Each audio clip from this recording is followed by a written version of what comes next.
ओम श्री कृष्णाय वासुदेवाय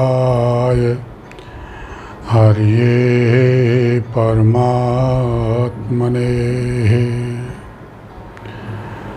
प्रणतक्लेशनाशाय गोविंदाय नमो नमः। धर्म के प्रति आस्थावान मेरे प्रिय आत्मन, आप सभी को मेरा सादर प्रणाम। महानुभाव, 13वें अध्याय के अंतिम श्लोक में भगवान ने बताया कि जो मनुष्य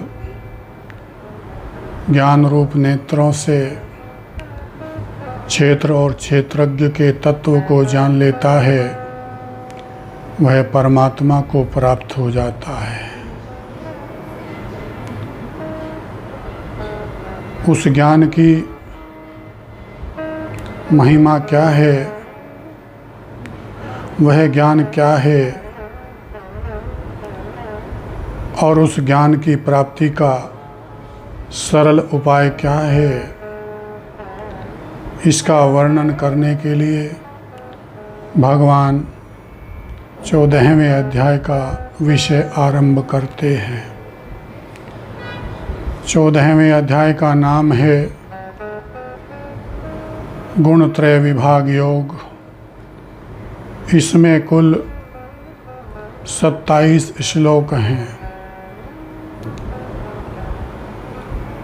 प्रथम श्लोक में भगवान ज्ञान की महिमा का वर्णन करते हैं। परम भूय प्रवक्ष्यामि ज्ञानानां ज्ञानमुत्तमं यद् ज्ञात्वा मुनयः सर्वे परां सिद्धिं मितो गताः। इदं ज्ञानमुपाश्रित्य मम साधर्म्यम् आगता सर्गे अपि न उपजायन्ते प्रलये न व्यथन्ति च। भगवान बोले कि हे अर्जुन, उस ज्ञानों में उत्तम तथा श्रेष्ठ ज्ञान को मैं फिर भली भांति कहूँगा, जिसे जानकर सबके सब मुनि लोग परम सिद्धि को प्राप्त हो गए हैं।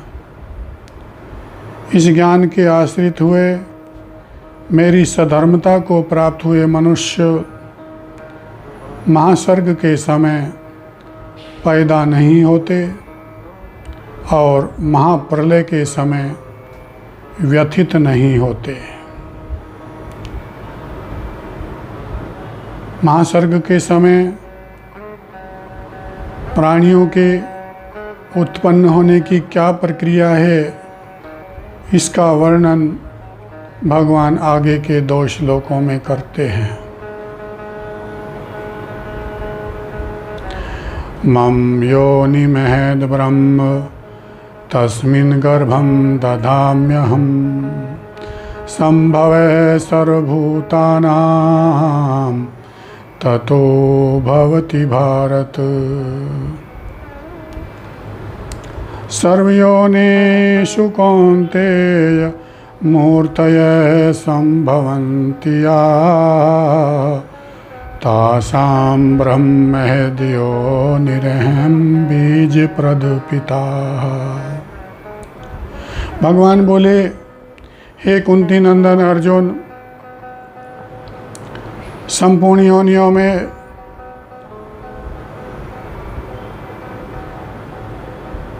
भगवान बोले, हे कुंती नंदन अर्जुन, मूल प्रकृति तो उत्पत्ति स्थान है और मैं उसमें जीव रूप गर्भ का स्थापन करता हूँ। उसी से संपूर्ण प्राणियों की उत्पत्ति होती है। संपूर्ण योनियों में जितने भी प्राणी पैदा होते हैं उनकी मूल प्रकृति तो माता है और मैं बीज स्थापन करने वाला पिता हूँ। अब आगे के श्लोक में प्रकृति जन्य गुणों से मनुष्य कैसे बंधता है इसका वर्णन करते हैं। सत्वं रजस्तम इति गुणा प्रकृति संभवाः निबध्नन्ति महाबाहो देहे देहिनम् अव्ययम्। हे महाबाहो अर्जुन, सत्व रज तम इन तीनों प्रकृति जन्य गुणों से यह अविनाशी आत्मा देह में बंध जाता है। अब आगे के श्लोक में सत्वगुण जीवात्मा को कैसे बांधता है इसका वर्णन करते हैं। तत्व सत्वं निर्मलत्वात् प्रकाशकम् अनामयम् सुख संगेन बध्नाति ज्ञान संगेन च अनघ। हे निष्पाप अर्जुन, सत्वगुण निर्मल होने से प्रकाशक तथा निर्विकार है। यह जीवात्मा को सुख की आसक्ति में और ज्ञान की आसक्ति में लगाकर बांध देता है।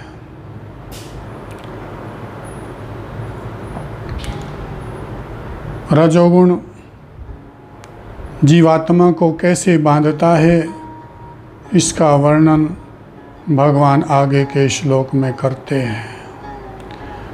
रजो रागात्मकं विद्धि तृष्णा संग समुद्भवम् तन्निबध्नाति कौन्तेय कर्म संगेन देहिनम्। हे कुंती नंदन अर्जुन, तृष्णा और आसक्ति को पैदा करने वाले रजोगुण को तुम राग स्वरूप समझो। यह जीवात्मा को कर्म की आसक्ति में लगाकर बांध देता है। तमोगुण जीवात्मा को कैसे बांधता है इसका वर्णन भगवान आगे के श्लोक में करते हैं। तमस्तु अज्ञानजं विद्धि मोहनं सर्वदेहिनां परमादालस्य निद्राभिस्तन्निबध्नाति भारत। हे भरतवंशी अर्जुन, संपूर्ण देहधारियों को मोहित करने वाले तमोगुण को तुम अज्ञान से उत्पन्न हुआ समझो। यह निद्रा, आलस्य और प्रमाद में लगाकर जीवात्मा को बांध देता है।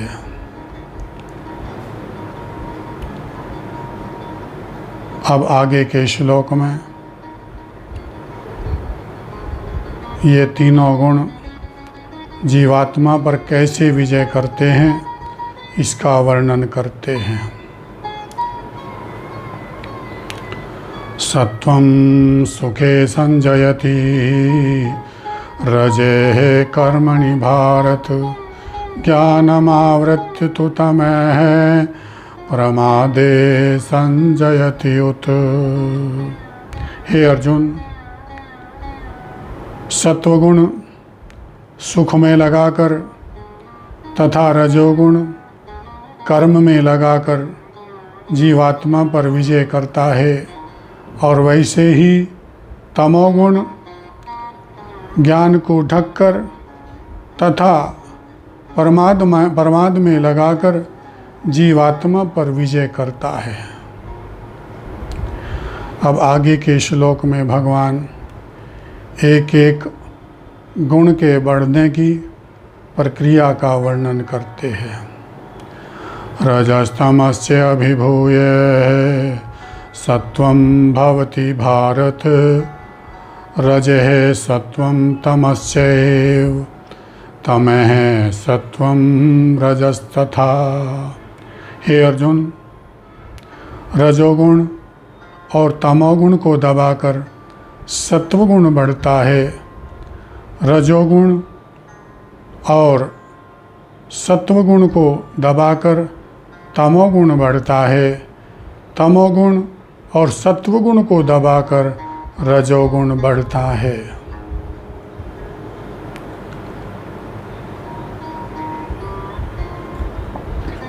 अब आगे के श्लोक में भगवान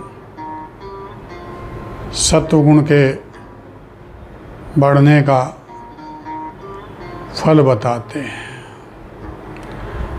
सर्वद्वारेषु देहेऽस्मिन् प्रकाश उपजायते, ज्ञानं यदा तदा विद्यात् विवृद्धं सत्वमिति उत। हे अर्जुन,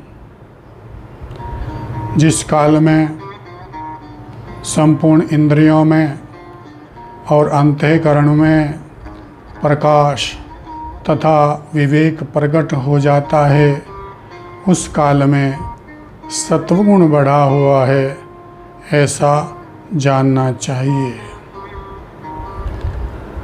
रजोगुण के बढ़ने पर कौन सी वृत्तियां पैदा होती हैं, इसका वर्णन भगवान आगे के श्लोक में बताते हैं।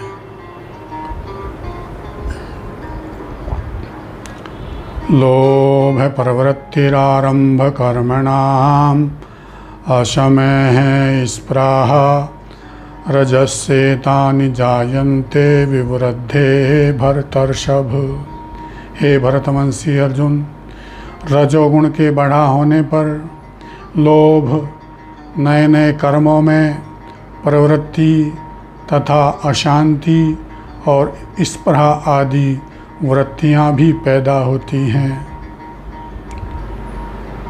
तमोगुण के बढ़ने पर कौन सी वृत्तियां पैदा होती हैं, इसे भगवान आगे के श्लोक में बताते हैं।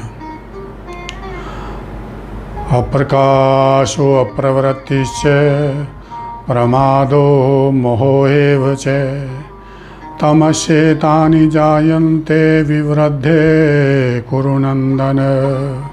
हे कुरुनंदन अर्जुन, तमोगुण के बढ़ जाने पर अप्रकाश, अप्रवृत्ति, प्रमाद और मोह, ये वृत्तियां भी पैदा होती हैं। अब आगे के श्लोक में भगवान तात्कालिक गुणों के बढ़ने पर मनुष्यों की क्या गति होती है, इसे आगे के 2 श्लोकों में बताते हैं। यदा सत्वे प्रवृद्धे तु प्रलयं याति देहे भरत, तदोत्तममिदां लोकान् अम्लान् प्रतिपद्यते। रजसी प्रलयं गत्वा कर्मसंगीषु जायते, तथा प्रलीनस्तमसि मूढयोनिषु जायते। हे अर्जुन, सत्वगुण के बढ़ने पर यदि मनुष्य मर जाता है तो वह उत्तम वेत्ताओं के उच्च लोकों में चला जाता है, और यदि रजोगुण बढ़ा हुआ हो तो उस स्थिति में मरने वाला मनुष्य कर्म संगी मनुष्य योनि में जन्म लेता है। तमोगुण के बढ़ा होने पर मरने वाला मनुष्य मूढ़ योनियों में जन्म लेता है। अब आगे के श्लोक में भगवान सात्विक, राजस और तामस कर्म का फल बताते हैं। कर्मणे सुकृतस्साहु सात्विकं निर्मलं फलं रजसे तु फलं दुःखं अज्ञानं तमसे फलम। भगवान बोले कि हे अर्जुन, सात्विक कर्म का फल, शुभ कर्म का फल सात्विक तथा निर्मल कहा गया है। राजस कर्म का फल दुख कहा गया है और तामस कर्म का फल अज्ञान कहा गया है।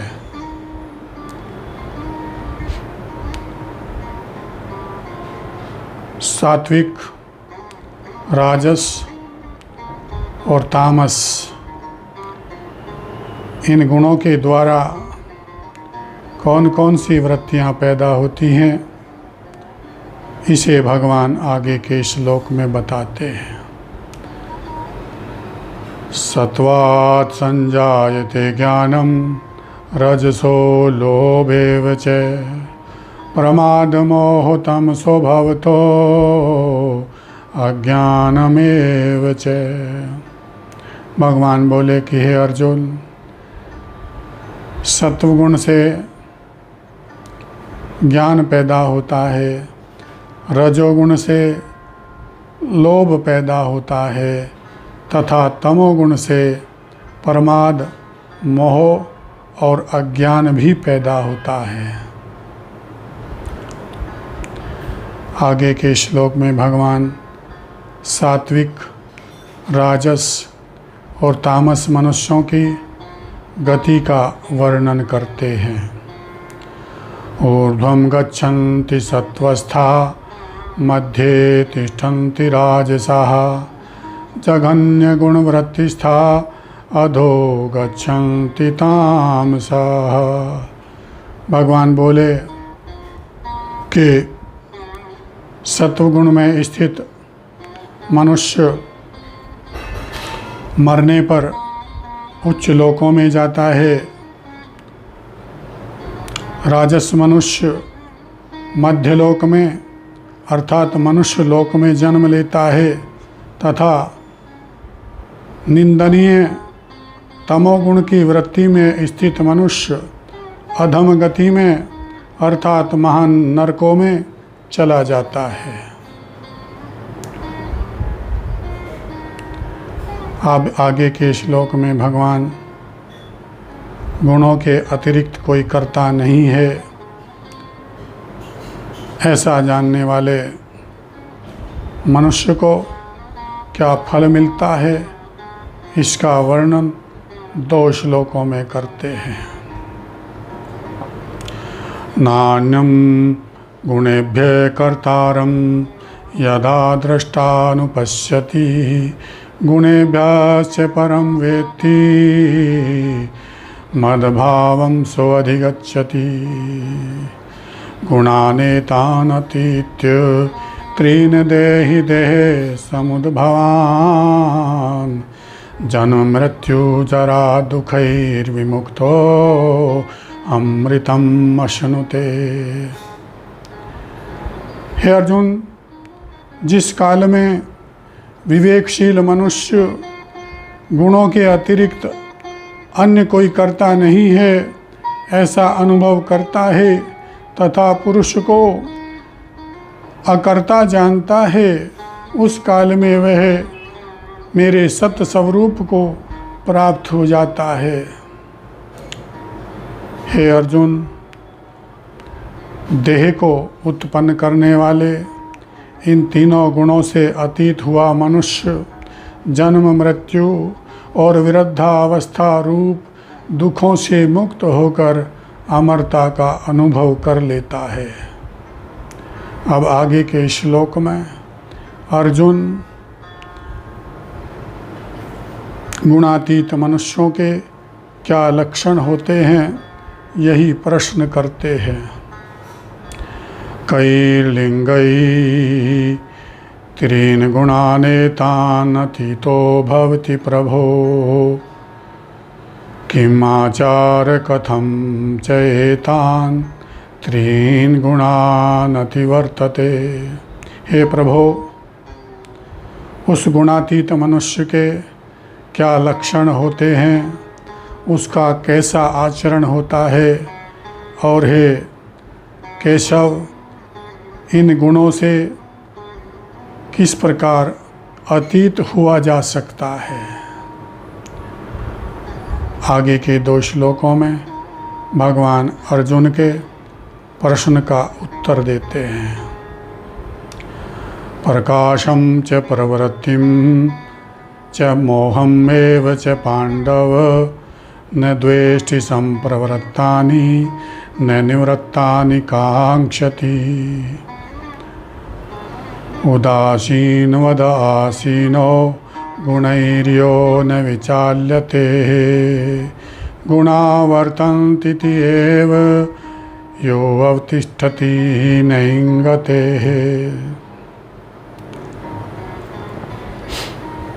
भगवान बोले कि प्रकाश, प्रवृत्ति और मोह, यदि ये सभी वृत्तियाँ अच्छी तरह से प्रवृत्त हो जाएं, तो भी गुणातीत मनुष्य इनसे द्वेष नहीं करता, और ये यदि अच्छी तरह से निवृत्त भी हो जाए तो भी वह इनकी आकांक्षा नहीं करता।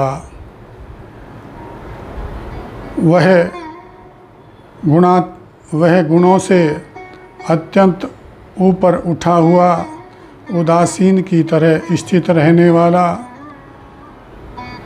तथा जिसको ये गुण विचलित नहीं करते और गुण ही गुणों में बरत रहे हैं, ऐसा जानकर अपने स्वरूप में स्थित रहता है और कुछ भी चेष्टा नहीं करता है। अब आगे के श्लोक में भगवान गुणातीत होने का उपाय बताते हैं। सम सुख दुख स्वस्थ समलोष्टास्म कांचन है,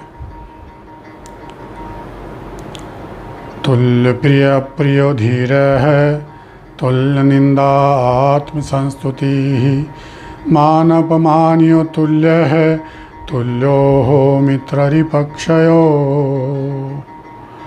सर्वारंभ परित्यागी गुणातीत स उच्यते। भगवान बोले कि जो सुख दुख में सम रहता है, मिट्टी के ढेले, पत्थर और स्वर्ण में सम रहता है, जो प्रिय अथवा अप्रिय में सम रहता है, जो निंदा और स्तुति में सम रहता है, जो मान और अपमान में सम रहता है, तथा जो शत्रु और मित्र के पक्ष में सम रहता है, जो संपूर्ण कर्मों के आरंभ का त्यागी है, ऐसा अपने स्वरूप में स्थित धीर पुरुष गुणातीत कहा जाता है।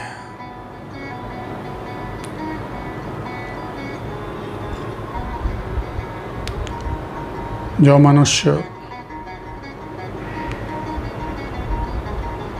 भक्ति योग के द्वारा भगवान की उपासना करते हुए इन तीनों गुणों से अतीत हो जाता है, उसका क्या फल मिलता है, इसे भगवान आगे के श्लोक में बताते हैं। प्रकृत्येव च कर्माणि क्रियमाणानि सर्वशः, सह गुणान् संतीत्वेतान् ब्रह्म भूयाय कल्पते। भगवान बोले कि जो मनुष्य संपूर्ण क्रियाओं को एक प्रकृति के द्वारा ही की जाती हुई देखता है, तथा वह गुणों से अतीत हुआ मनुष्य ब्रह्म प्राप्ति का पात्र हो जाता है। वह मनुष्य ब्रह्म प्राप्ति का पात्र कैसे होता है, इसका वर्णन भगवान आगे के श्लोक में बताते हैं। ब्रह्मणो हि प्रतिष्ठायाम् अमृतस्य अव्ययस्य च शाश्वतस्य च धर्मस्य सुखस्य एकांतिकस्य च। क्योंकि हे अर्जुन, ब्रह्म का, अविनाशी अमृत का, शाश्वत धर्म का और एकांतिक सुख का परम आश्रय मैं ही हूँ। ओम तत्सदिति श्रीमद्भगवद्गीतासूपनिषत्सु ब्रह्म विद्यायां योगशास्त्रे श्रीकृष्णार्जुन संवादे गुणत्रय विभाग योगो नाम चतुर्दशो अध्याय। ओम तत्सत। इन भगवान नामों के उच्चारण के साथ उपनिषद स्वरूप ब्रह्म विद्या में, योग शास्त्र श्रीमद् भगवद गीता में श्री कृष्ण अर्जुन संवाद के रूप में संकलित गुणत्रय विभाग योग नामक अध्याय 14वां अध्याय अब संपन्न होता है। प्रेम से बोलिए जय श्री कृष्ण, जय श्री कृष्ण।